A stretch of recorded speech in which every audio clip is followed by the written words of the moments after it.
صحبہ اجمعین۔ نماز کے بعد جو نبی علیہ الصلوۃ والسلام نے اذکار تلقین فرمائے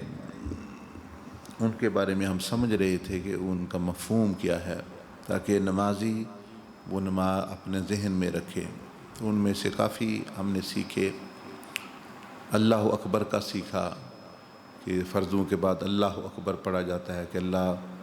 جو ہم نے عبادت کی ہے اس سے ہم بڑے نہیں ہوئے، یہ اللہ کی بڑائی بیان کر رہے ہیں، اور ہم کریں نہ کریں اللہ پاک بڑا ہے۔ تو استغفر اللہ کا بھی آپ نے سنا کہ بندہ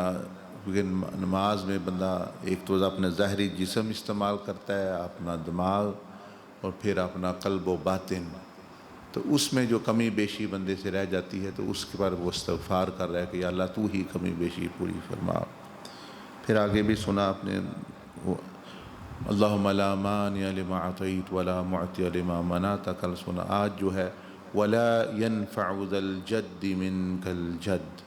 ولا ينفع ذا الجد منک الجد۔ یہ جو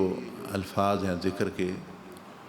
اس کا توجہ بندے کی دلائی جا رہی ہے کہ جو بندہ نماز پڑھ رہا ہے تو بعض مرتبہ شیطان اس کے ذہن میں ڈال دیتا ہے کہ تم دنیا کا تمہیں کوئی نقصان ہو رہا ہے، تم اپنی دکان چلاتے رہتے، سفر کرتے رہتے، اپنا کام کرتے رہتے، سوئے رہتے، تو اس میں تمہیں جو ہے، یا کسی کے پاس بندہ بیٹھا ہوا ہے تو اس کے پاس بیٹھے رہتے تو وہ بڑا بندہ ہے یا کچھ اس میں بندے کو فائدہ ہو جانا تھا، میں تو آ گیا ادھر۔ تو یہ ان تمام چیزوں کا رد کر رہے ہیں الفاظ وَلَا يَنْفَعُ ذَا الْجَدِّ مِنْكَ الْجَدِّ۔ اللہ یہ کہہ رہا ہے کہ اللہ کے ہاں کوئی کسی کی شان، یعنی دنیا دار کی، مطلب جو بندہ دنیا مال و دولت کی، مال و دولت مند ہو یا دنیا دار ہو، یعنی اللہ کے ہاں کوئی شے کام آنے والی نہیں ہے۔ یعنی وہ بندے جن کے لیے آپ نمازیں ضائع کر رہے ہیں وہ آپ کے کام نہ دنیا میں آ سکتے ہیں نہ آخرت میں آ سکتے ہیں۔ وہ مال و دولت جس کے لیے آپ نماز کی طرف نہیں آ رہے، نفع تو اللہ نے دینا تھا اس کا، تو وہ نفع اللہ کا، وہ بھی تمہیں بچا نہیں سکتے، نہ آخرت میں نہ دنیا میں ہی تمہیں وہ نفع دے سکتے ہیں۔ اسی طرح جو ہے کوئی بھی یعنی چیز، تو یہاں یہ پھر ان کلمات کا مفہوم یہ ہے کہ بندے کے ذہن میں بتایا، اس کو دہرایا جا رہا ہے۔ دیکھیں بلند آواز سے صحابہ اکرام نے، رضوان اجمعین نے یہ کلمات پڑھے وَلَا يَنْفَعُ ذَا الْجَدِّ مِنْكَ الْجَدِّ، کہ کوئی شے نفع، کسی کی شان، کسی کی چودراہٹ، کوئی چودھری ہے، کوئی یہ ہے، یا کوئی مطلب بڑا دنیا دار ہے، اللہ پاک فرماتا ہے کہ یعنی نبی علیہ السلام نے جو سکھایا کہ کسی دنیا دار کی دنیا داری، کسی چودھری کی چودراہٹ، کسی مال و دولت والے کی مال، کسی دولت مند کی دولت،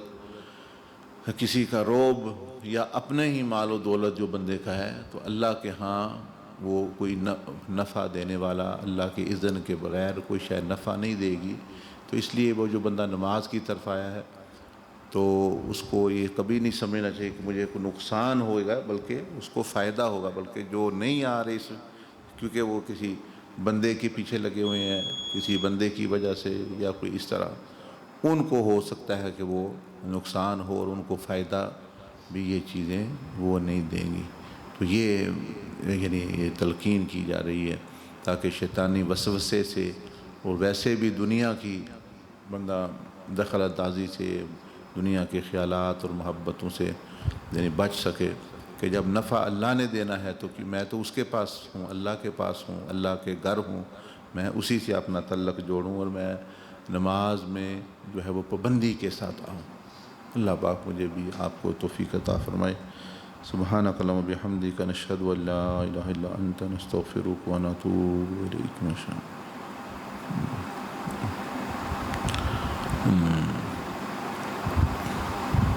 کوئی بات پوچھنی ہے؟ اب یہ آپ کیونکہ روزانہ آتے ہیں تو جب یہ میں ختم کر دیتا ہوں تو وہ آپ کے لیے موقع ہوتا ہے، جب میں خاموش ہوتا ہوں تو آپ کے لیے موقع ہوتا ہے کہ کوئی بات پوچھنی ہے پوچھ لیں، یعنی یہ چیز اس کے متعلق کوئی سمجھ نہیں آئی، کوئی سوال ہے یا وہ چیز، دوسرا یہ بھی اذکار یاد رکھ لے، جس طرح میں نے پہلے بتایا درود شریف کا، وہ تو چلو ویسے درود شریف یعنی اذکار مسنون اذکار ہیں،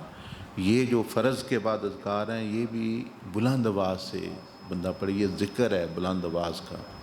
اس کو خاموش مت بیٹھیں، آہستہ مت پڑھیں، بلکہ جو صحابہ اکرام رضوان اجمعین کا طریقہ ہے، طرز ہے، اسی پہ جو ہے وہ بندہ قائم و دائم رہے۔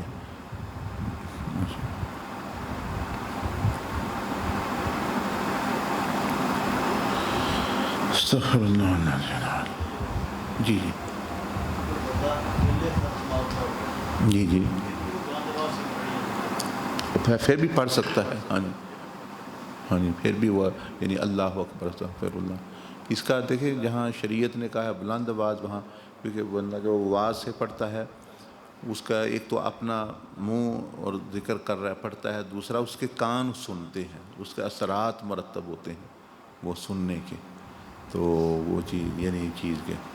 اور اس کا الگ اثر ہوتا ہے، یعنی بلند آواز کی چیز جو پڑھی جاتی ہے اس کا دوہرا اثر ہوتا ہے، ایک تو وہ زبان سے پڑھ رہا ہے، دوسرا اس کے کانوں میں آواز پڑ رہی ہے، اپنی بھی دوسروں کی بھی، تو اس کا جو ہے یعنی اثر اور ہوتا ہے۔ جی جی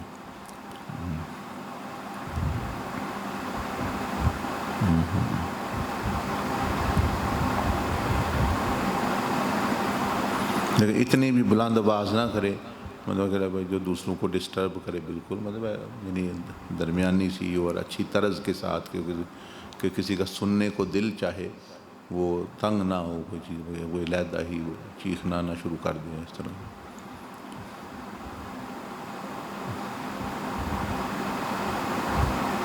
کیونکہ دیکھیں نبی علیہ السلام نے فرمایا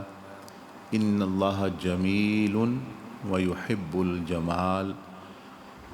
کہ اللہ جمیل ہے، وہ جمال کو، حسن کو، جمال کو پسند کرتا ہے، اس لیے ہمارے یہ جو لوگ ہیں، لیکن نبی علیہ السلام جو بھی تلاوت کرتے یا پڑھتے یا ویسے بھی گفتگو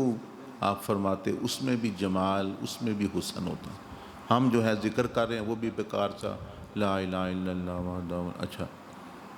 پنجابی میں پڑھ رہے ہیں، یہی سے باتیں کر رہے ہیں مثال کے طور پر، تو یہ اب جو چیز ہے بھئی اللہ پاک کو، شریعت کو یہ پسند ہے، یعنی اللہ کو پسند ہے کہ بھئی جو میری عبادت کی جائے اچھے انداز سے کی جائے، میرا ذکر کیا جائے تو خوبصورت تلاوت کی جائے تو وہ بھی مطلب ہے حسن کے ساتھ کی جائے، مطلب ہے کہ ایسے نہیں اپنا ہی رانجھا راضی کر رہا ہے، جی مجھے تو جو آتا ہے میں اس لیے تو نہیں بندے کو بھیجا گیا جو تمہیں آتا ہے وہ آتا ہے، تو اللہ نے فرمایا تمہیں تو کچھ نہیں آتا، ماں کے پیٹ سے تم نکلے تھے، اب یہاں سیکھو، اور سیکھو کیا مطلب یعنی اپنے جمال اپنے اندر پیدا کرو، حسن پیدا کرو، تو آپ دیکھیں گے اس لیے نبی علیہ السلام کے بارے میں کہ آپ کی جو گفتگو ہوتی تھی، ذکر تو الگ بات ہے، گفتگو بھی آپ کی اس طرح ہوتی تھی کہ وہ ایسے لگتا تھا جیسے کچھ پڑھ رہا ہے بندہ، جیسے اس کو جو جیسے کوئی طرز ہے لگی، مثال کے طور پر الفاظ گنے جا سکتے، پھر ذکر تو پھر جو ہے، اور تلاوت تو، اور خطبہ تو پھر جو ہے،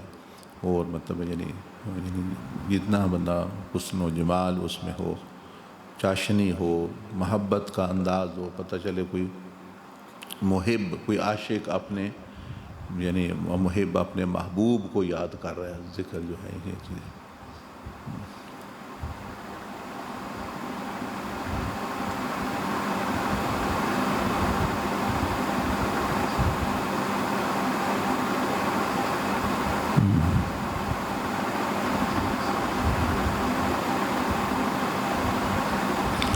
جزاک اللہ، ماشاء اللہ، اللہ اکبر۔